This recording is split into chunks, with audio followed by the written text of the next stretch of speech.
Live from Columbia, this is Sports Talk on the South Carolina Radio Network. Be a part of tonight's show. Call us at 800-956-7266 or email talkback@sportstalksc.com. Now, here are your hosts for Sports Talk, Phil Kornblut, Kevin McCrary, and Tom Hayes. I thought that Clark Schmidt and Reed Scott gave us a great opportunity to win the game, kept us in the game. If you'd have told me probably only get 3 runs before the game today, I'd have taken it, took our chances. We had some opportunities. We had some base runs, and they did too. We made some really good defensive plays, and just a couple of hits here and there might have made a difference.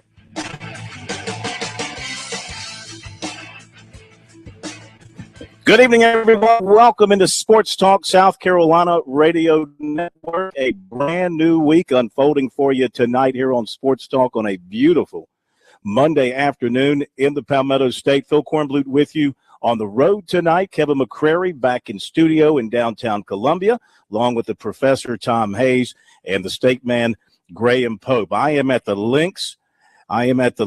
Here in Greenwood at Stony Point. And this is a great place to be this week. If you want to watch some outstanding women's golf, the Symetra Tour, which is the tour just below the LPGA Tour, is making a stop here. And this is a huge event for these golfers because the winner of this event will automatically receive her card for the LPGA Tour next year. That's one of the things riding on this tournament and why it is such a big deal and such a big event. I was amazed by what I saw when I drove up this afternoon and saw everything that had been set up. I mean, it's not as big as the PGA, as the RBC Heritage and things of that nature, or the LPGA events, but it's pretty nice setup here at Stony Point. Beautiful golf course in the beautiful heart of South Carolina.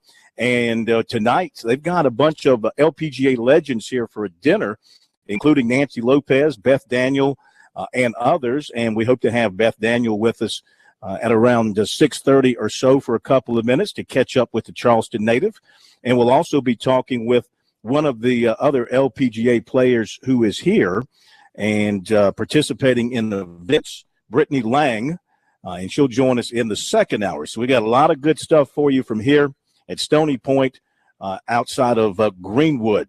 Want to mention earlier today, to begin my week, can't think of a better way than being on the Links. Had a chance to play in an event put together by Clyde Wren at Musgrove Mill outside of Clinton. What a wonderful tract of land that is, and played with Teddy Hefner and Coach Bobby Carlton and Coach Mike Anthony. That was our foursome, and we had a blast in a tournament that Clyde put together to raise money for one of the hospital charities that he raises money for back in Columbia. And we all had a tremendous time, and Clyde does a super job putting those events together, and we appreciate him inviting us out to participate in that. So played golf early in the day, talking golf this evening. Of course, baseball and the fight and NBA playoffs and the NFL draft and all of that to talk about from a very busy weekend of sports, both in our state and around the country. USC losing its series to Auburn. Clemson won in its series with Louisville. Bring in the other guys to talk about it all in a moment.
And we're back on Sports Talk from the links at Stony Point outside of Greenwood and downtown Columbia, Main Street.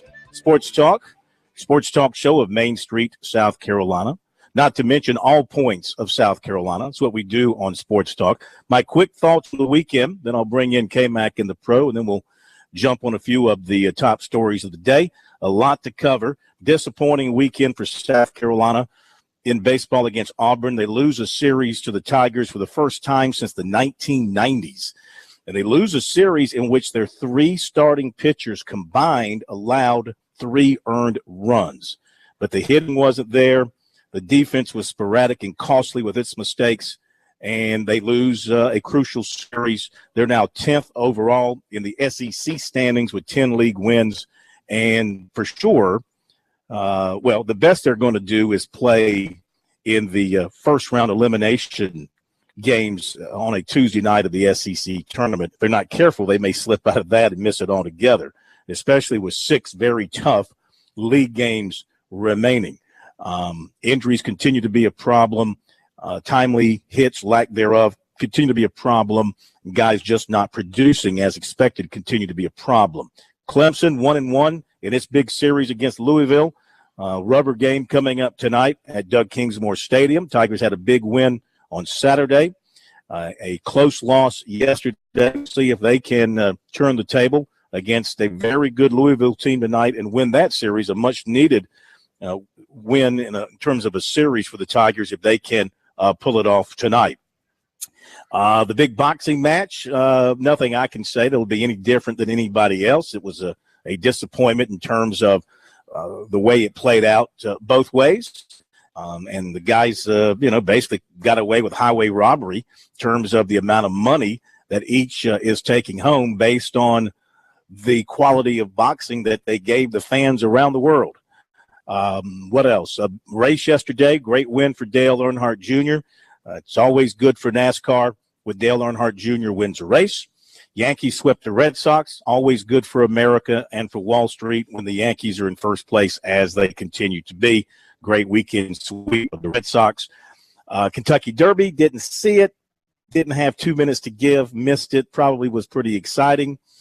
And Rory McIlroy winning the match play championship, great win for him as we go to the TPC this week. And, of course, the news that trumped all news of the weekend, the very sad news of the breakup of Tiger Woods and Lindsey Vonn, simply because neither has enough time in their lives to put into a serious relationship after 3 years. Tiger playing about 10 tournaments a year, can't work it out. Lindsey going down about 2 or 3 mountains a year, couldn't work it out. It's tough. I know they both lead very tough, difficult lives, so I understand why that would come apart. Your thoughts, K-Mac, Pro? A lot of stuff over the weekend. Yeah, I really paid a lot of attention to the NFL draft. And boy, I mean, you're happy. A Newberry player is drafted for the first time in 30-something years. 41 years. 41, that's right, 41 years.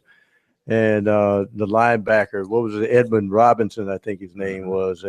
But it's interesting, sort of in a nutshell for people in these parts.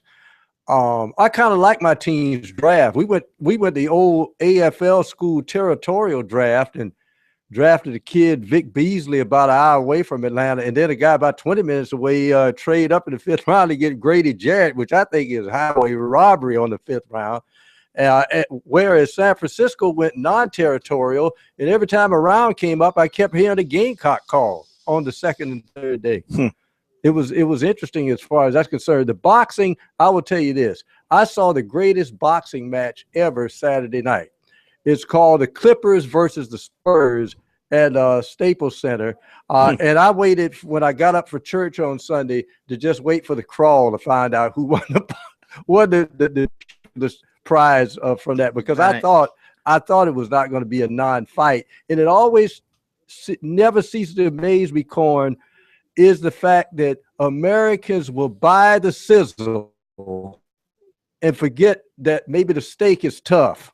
And they got a tough steak as far as that boxing match was concerned. Man, on Saturday I mean, night. they had a lot of people tuning it in. In fact, so many they had to delay the start of it because the cable companies couldn't get people hooked up in time when they were ordering the pay-per-views around 9 o'clock Saturday night. The fight didn't start till almost midnight.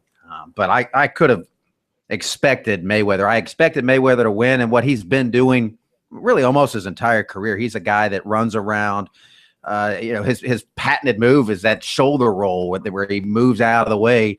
He's not a big puncher. Apparently he saves most of his punches for the women he's dating or married to. And I mean, that cheap shot, that's not a cheap shot. The guy's been arrested 5 times for hitting 3 different women. So, I mean, that's a fact. I mean, that's apparently when he's a little more aggressive. And he is a true villain to me in terms of sports and what he does. He's not a guy, and I always kind of root for the people that guys don't like. The Kobe Bryants and those types of people. Tiger Woods, now that he's an underdog, but there is no part of me that can get behind Floyd Mayweather at all. I mean, he really is kind of a despicable person and really kind of a representation of why people don't care about boxing anymore. That'll probably be the last huge pay-per-view in boxing. Unfortunately, who are the big names now? I mean, that's a 38-year-old right there in Mayweather, a 36-year-old in Pacquiao, who might have had something for Floyd Mayweather 5 years ago, maybe when he was still a big puncher and he could knock guys out. It's a shame. I like boxing. I really kind of grew up enjoying boxing and enjoyed the sweet science, but now who do you have? You have no heavyweights. No. Everything's a pay-per-view. If they at least had it on, you can watch Friday night fights on ESPN, and HBO does a good job with some of the build-up to a few of the fights, but it's just not what it used to be. Americans, great American athletes, they're playing basketball, they're playing football, they're playing soccer, they're playing baseball. They're not going into boxing. They're not going to gyms.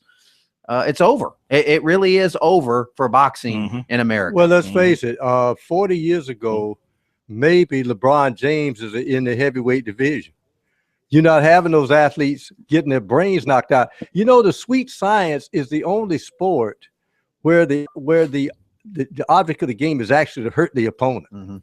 And some people think that's a little bit barbaric. I don't think so, because I think there's that's what UCF. I mean, UCF and MMA, they're doing the same, but they're still drawing people. I mean, Exactly. those sports are doing well, and people are into it. And that's what young people are watching, and that's what ex-athletes are going towards now. But it's gone off. It's been a slow and steady decline. And you can't name anybody now in the heavyweight division unless you're really paying attention. It's still, Vladimir Klitschko is still the best heavyweight. I mean, if that's your best heavyweight fighter, then that's a problem with Vladimir Klitschko. And you used to be able to name even an Oscar De La Hoya, and you had Bernard Hopkins, all these guys. You have Roy Jones Jr. You had, great boxers that you could reel off, and these kind of fights were a commonplace 20 years ago in Las Vegas. Now. There was a lot of hype, Corn, but there was certainly there were a lot of people at the end of that going, I spent $100 for that. And Floyd Mayweather's going, he got a check. He got a check for $100 million in a locker room after that fight. He was showing it to reporters, and that's just about half of what he's going to get when it's all said and done.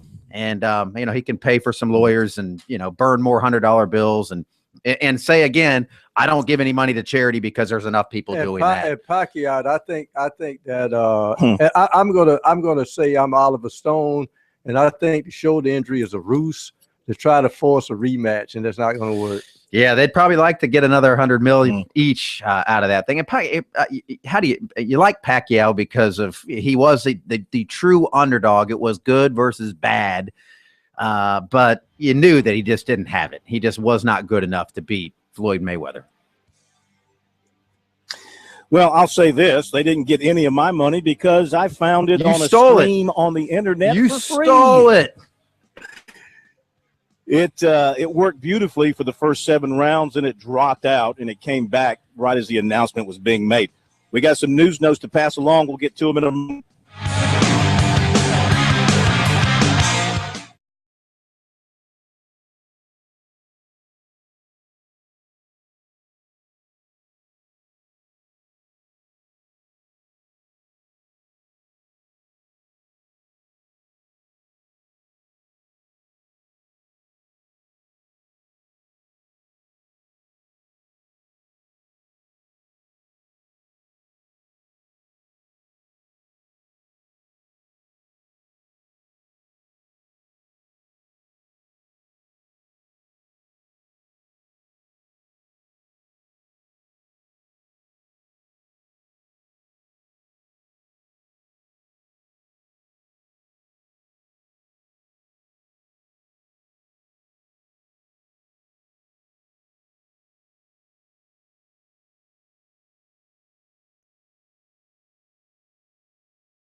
Back we are, Sports Talk at the Links at Stony Point outside of Greenwood. We're here. Our affiliate in Greenville, WGVL 1440, asked us to come out and participate in what they have going on out here, and we thank them for including us as part of everything that's going on. You got a Hall of Fame group of LPGA golfers here. The Legends Dinner is coming up in a little bit, and we are hoping that Beth Daniel will grace us with her presence here in just a little bit, one of the all-time great golfers from the state of South Carolina and on the LPGA Tour. Now, several major news items to pass along to you. Sticking with golf, the NCAA Golf Championship field was set today. USC, Clemson, College of Charleston, and Charleston Southern will be regional tournaments.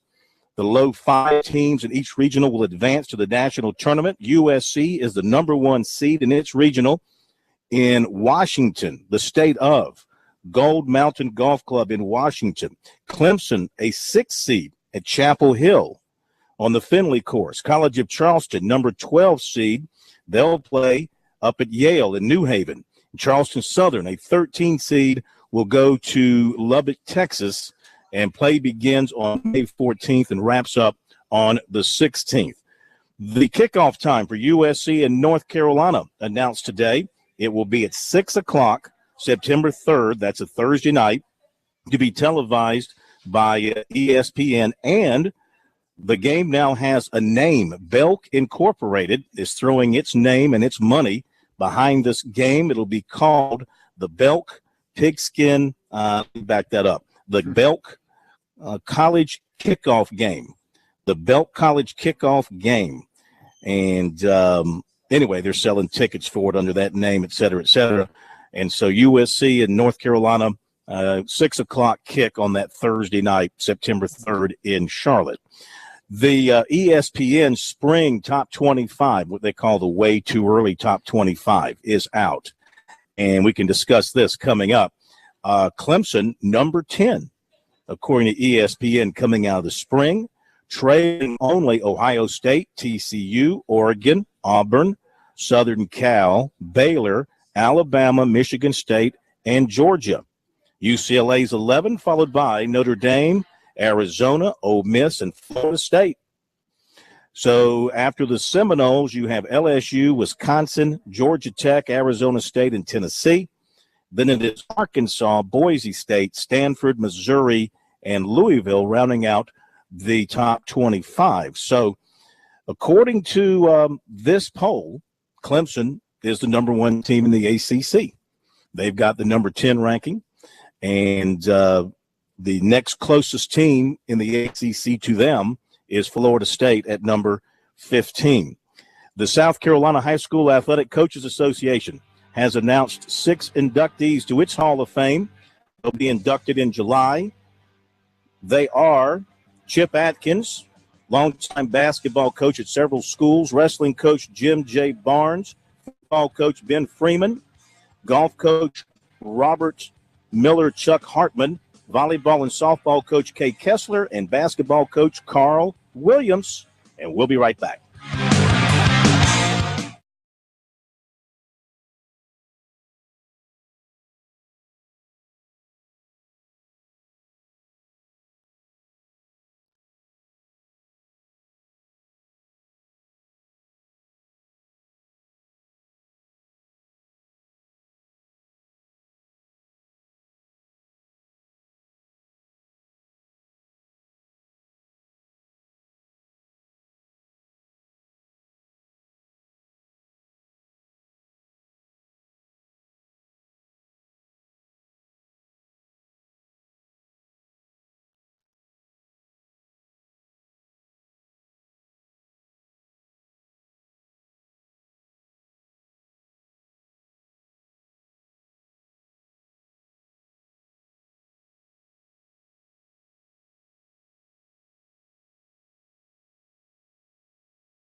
Okay, we're back with you. It is Sports Talk tonight. We are on the road.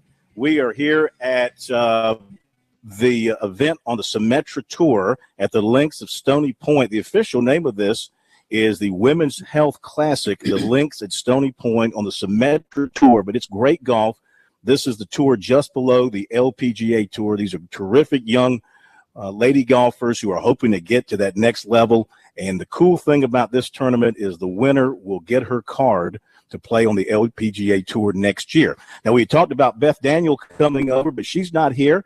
But, heck, we couldn't do any worse than having Nancy Lopez, one of the all-time greats, come by and visit with us here on Sports Talk. Thank you so much, and how are you? I'm great, Phil. Thank you. It's great having you over. And what's your day been like over here at the Stony Point on the Links? You teed it up this morning. It was a great day. We teed off at 7:30, which was a little early, but I'm an early person anyway, and it was just beautiful. The weather was perfect. Humidity was low, and I always say my hair looks good on those days. But I had some really fun amateurs to play with, and I played with Lacey Agnew, one of the Symetra Tour players this morning.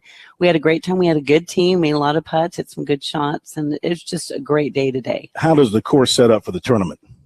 Good. I think it's a perfect length for the Symetra Tour players, a little bit longer for us. Of course, when we played, they did move us up a little bit on some of the tees, but, you know, these players, they hit the ball a long way, and, you know, they're very talented, and, you know, it's exciting for them to be able to have the opportunity to get on the LPGA Tour. Back when we qualified for our card, and if we didn't make it, we had no Symetra Tour to go to, and so they're really blessed and fortunate to have some place to play, because back then the girls usually had to get a job, work, and then work on their game, trying to get ready to qualify again for the LPGA Tour at the next school. How is your game at this stage of your life? Great and rusty. You don't play much? No, I do, but, you know, you've got to play this game every day. And, you know, I'll hit a lot of good shots, and then I'll hit some shot that I'm like, whoa, where'd that come from? But that's just because if you don't play a lot, consistency is not going to be there. Your career is just phenomenal. I've got to read some of the stuff. Of course, you're in the World Golf Hall of Fame, LPGA Tour Rookie of the Year, leading money winner 3 times, Player of the Year 4 times, Bear Trophy winner 3 times, on and on and on. And you brought a level of excitement to the tour when you came on board, especially that rookie year that set it on fire.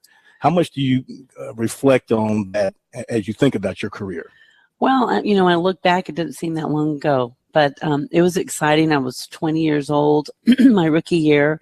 I won 9 tournaments that year, and of course, I was the first player at that time to win $200,000 in 1 year, which was a fortune back then. And it was exciting, when you're young and I enjoyed people all the time, and never was shy. So I created a pretty good fan base pretty quickly, and I enjoyed playing golf. My dad taught me a lot about golf mentally, and so I think I always had a good attitude when I was out there. Joanne Carner was my idol. And as I watched her play the game and not really have any kind of a bad attitude, she always seemed like she was having a good time. And when she wasn't playing well, you didn't know she wasn't playing well. So I always kind of wanted to be like that. And I always kind of joked that, you know, I smiled a lot because my dad spent a lot of money on my teeth, so I needed to use them. That's why you smile. Yeah, that's it.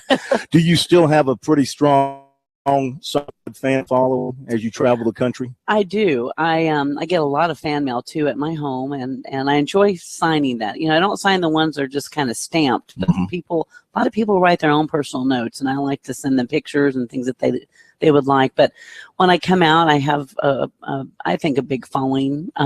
Since I don't play much anymore, they still want me to come out and play, and I'm like, well, you know, when you were the best at one time, it's hard to not hit it exactly where you remember you used to. Right. You could almost control it because you played so much and you practiced so hard. But I don't do that as much as I used to. But I'm enjoying golf. I'm traveling and playing courses I've never played before. Do a lot of charity events and a lot of events for different companies that I work for, a lot of corporate stuff. And then the Legends Tour, which I enjoy playing on that. And you know, I'd like to play better on the Legends Tour, but I'm just having so much fun. I just enjoy the pressure of having to hit a good shot, having to make a putt, and then coming out here on the Symetra Tour and mentoring the players. It's really a lot of fun. I know a lot of the girls that are out here. Some played on my Junior Solheim Cup that are on the tour now. Some are here that haven't gotten on the tour yet. But they're all the ages of my daughters. I have a daughter that's 31, 28, and 23. So my daughters didn't play golf, so I feel like I'm kind of living through them, that they could be my daughters and I'd be spending time with them on the golf course. So it's a lot of fun to be here and help them any way that we can. Probably more mentally for me, because I know they all have teachers, unless I see something that's just really out of sorts with their swing. But I just really love, there's a great friendship. There's a great family in golf, with everybody involved, LPGA, PGA, Sure.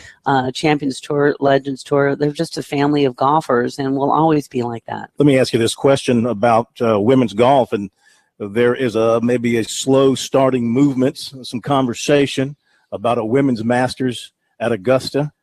Do you think that will ever come to fruition? It took so long to get some female members, and I think if that was ever to happen, it would take a while. Mm-hmm. You ever played Augusta? I have. It's a beautiful golf course. I've been to the Masters for the last 6-7 years, and it's just an awesome place to be. You live in Auburn, Alabama. You're an SEC girl now. Yes, I am. And You're into SEC football? Yeah. I mean, whenever I'm home, I went to some of the games when I was home on the weekend, but my 3 daughters graduated from there. All my money's gone to Auburn, so I better support them. How often do you go to a game?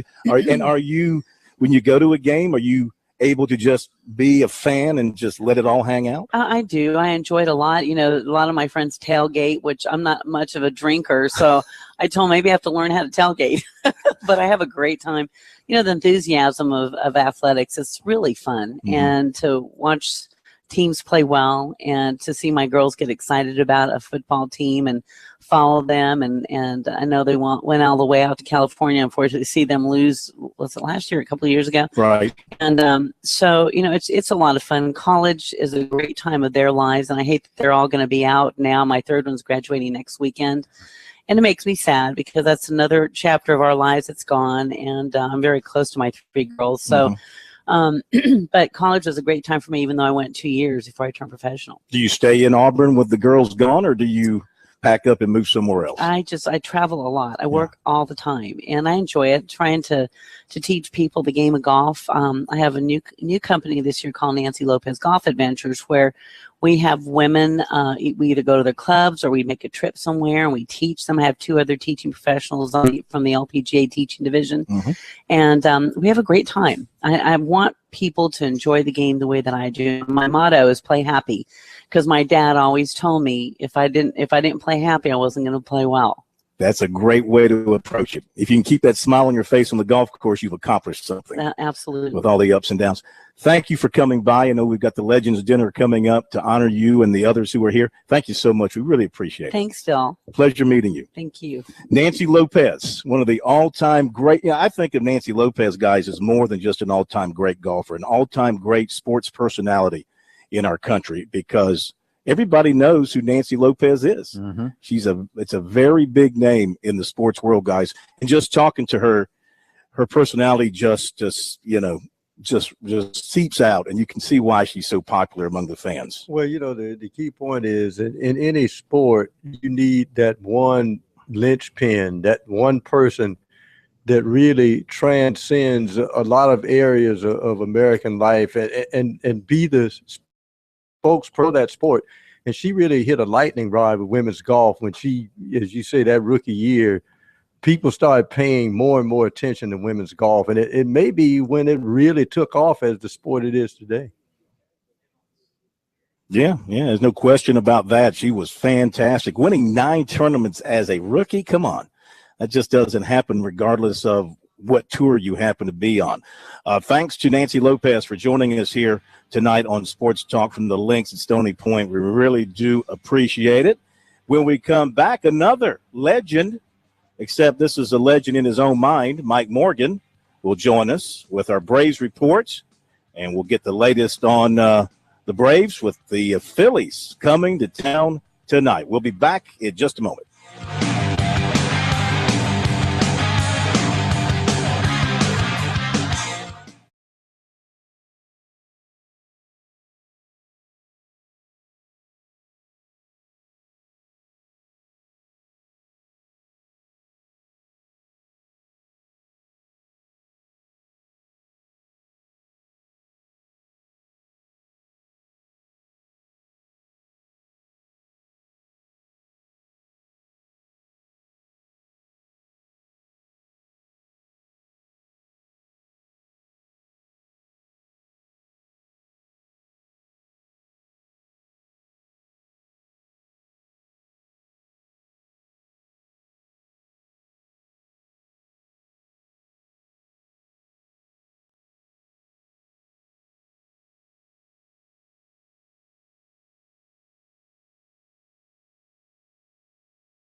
And it's time for the Braves Report, brought to you by Flanagan Sports off Bauer Parkway in Columbia, where you will pay less for more.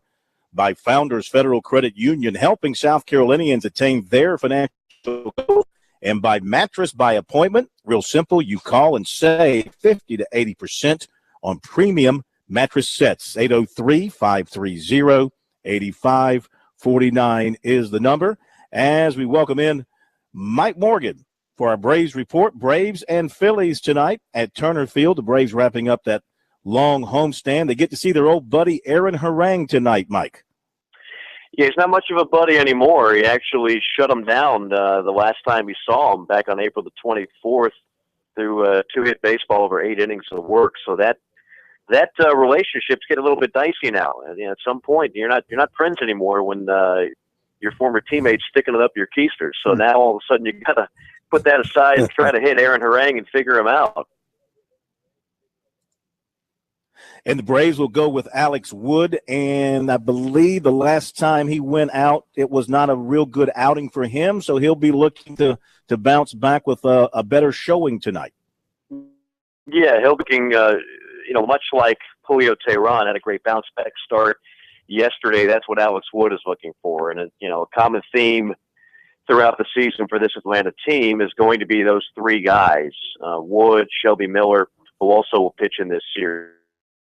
And then Teheran. They've all got to pitch really like frontline guys. I think the only two that can be a true ace would be, Teheran, who's a former All-Star, and Shelby Miller, I still think has a chance to have a really good year in St. Louis.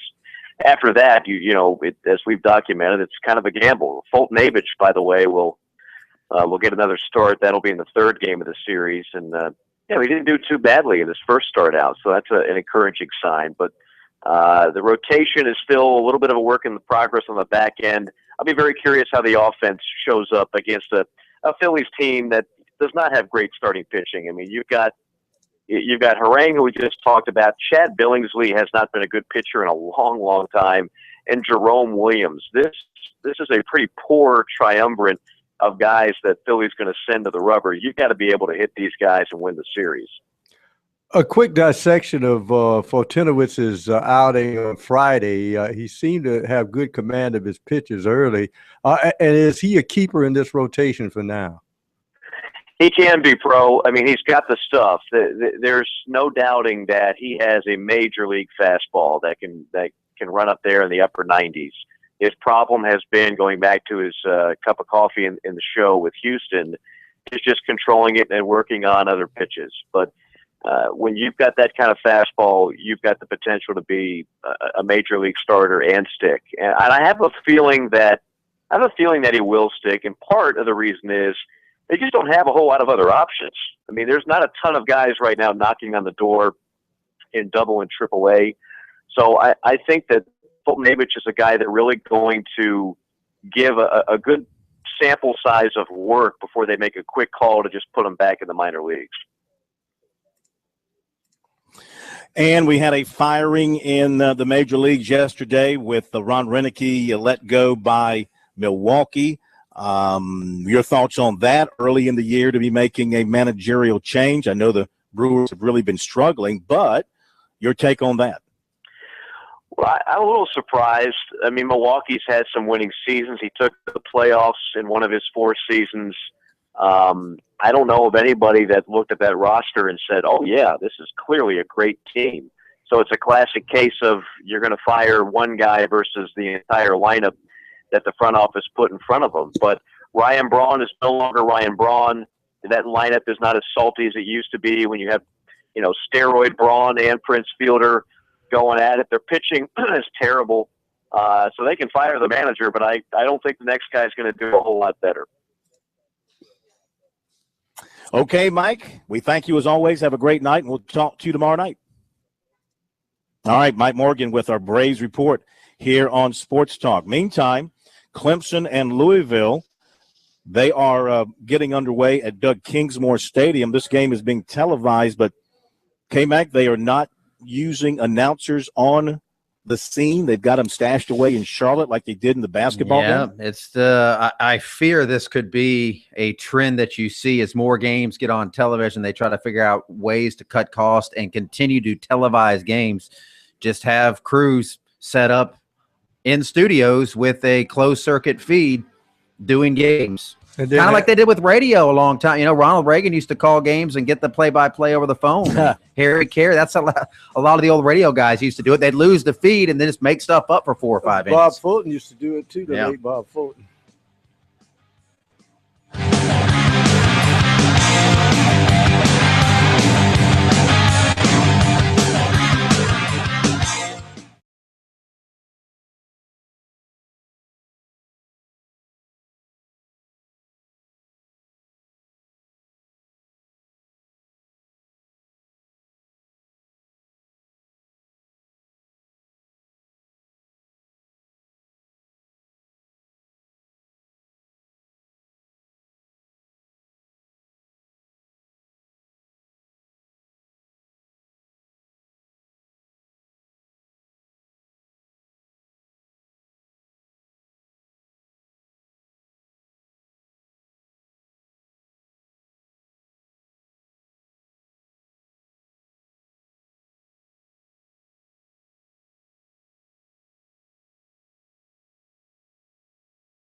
All right, let's give you the recruiting report for tonight.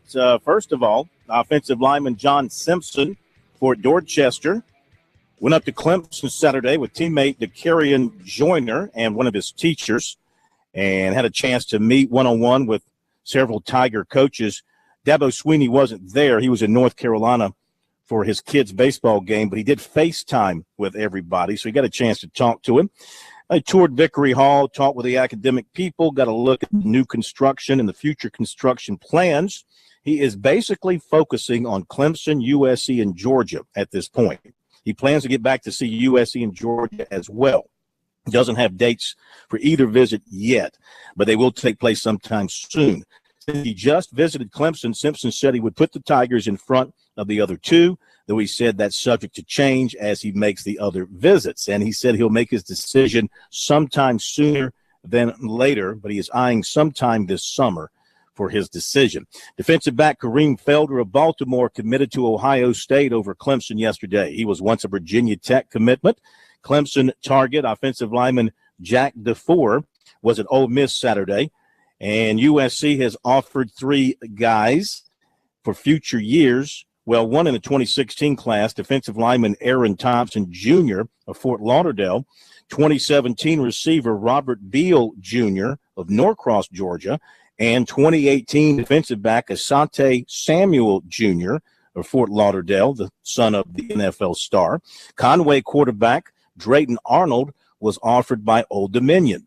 Now to basketball, 6'10" Eric Cobb of Jacksonville will make one more official visit this coming weekend before a decision is made. This is what his coach told us. attend school in Baltimore, and he and his coach will get together and work out that visit. He's looking at VCU, Old Dominion, and UMass for that visit. He's also been to Seton Hall unofficially. His visit to USC went well, his coach said. He liked it and enjoyed it, and he said he felt like he was at home. 6'7" Dikembe Dixon of Del Barton, West Virginia, cut his list to Alabama, Arkansas, and Mississippi State.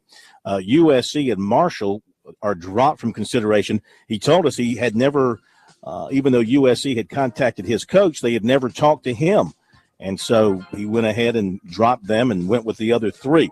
The Gamecocks offered 2016 6'9" Edris Adebayo of Washington, North Carolina. He's got several other major offers. And in baseball, John Whittle, Big Spur, reports outfielder Don Thompson Williams of Iowa Western Community College committed to USC today. Some of his other offers included Kentucky, Ole Miss, and others. He is 6 feet 200, and in 44 games this season, batted .405, 3 triples, 7 doubles, and 3 home runs, 38 RBIs. That is outfielder Don Thompson Williams, Iowa Western Community College, and he is a native of the state of Iowa. There you go with recruiting. Top of the hour break. We'll be back from here at Stony Point and Columbia. Don't go away.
Live from Columbia, this is Sports Talk on the South Carolina Radio Network. Be a part of tonight's show. Call us at 800-956-7266 or email talkback@sportstalksc.com. Now, here are your hosts for Sports Talk, Phil Kornbluth, Kevin McCrary, and Tom Hayes.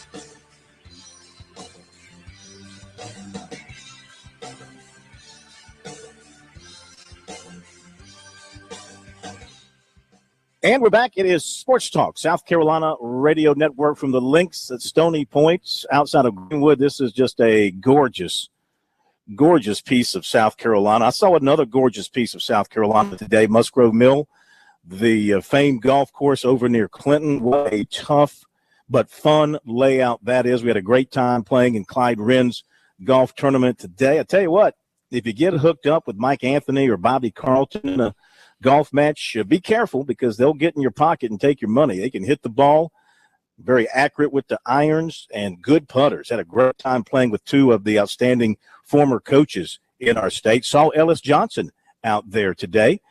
He wasn't playing. He was just kind of hanging around saying hello to everybody. He'll be moving back into Columbia middle of this summer, and we will make use of him on our show. I can promise you that. Ellis Johnson and Chuck Reedy will be two contributors during football season to Sports Talk. I can promise you that.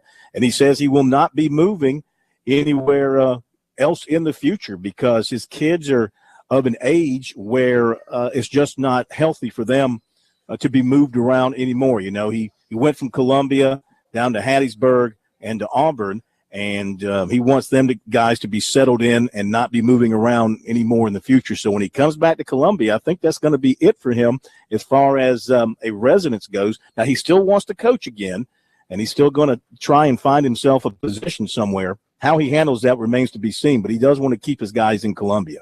Well, didn't Kevin Steele take a year off? And then, of course, he then there's the LSU deal popped up. Yeah, the Sports Talk. You go on Sports Talk for a football season, and usually by the next football season, you're employed again. It has been a very tried and true method for a lot of coaches, Corn. Yes. We give you the Sports Talk kiss, and oftentimes it will lead to an improvement in your situation, maybe even a job. It's the bump. More often than not, it ends up with a loss and getting fired. Well, you're going to end up getting fired doing the show while you're employed, but then you come and be a part of the show for a season, you get reemployed. I mean, Coach Googe he got fired by the Jets, hired by the Patriots, won a Super Bowl. Kevin Steele fired by Clemson, hired at Alabama, now the defensive coordinator at LSU. Our good friend David Bennett from fired at Coastal Carolina, came on Sports Talk, now the head coach and AD over at River Bluff High School. So there's been a lot of Chuck Reedy. Chuck Reedy was with us for a while. Chuck Reedy got a coaching job. Yeah, we can take it to basketball. Coach Callahan, former Gamecock assistant, and he joined us and then got a job where he's at Monmouth now, I believe. We're the coaches. He's an assistant coach at Monmouth. Absolutely. You know, we had Nancy Lopez on a little while ago. Maybe she'll go back on the LPGA tour. We got Beth Daniel coming up in just a moment. Maybe we will inspire her to go back on the LPGA tour. Beth Daniel coming up in a moment here on Sports Talk.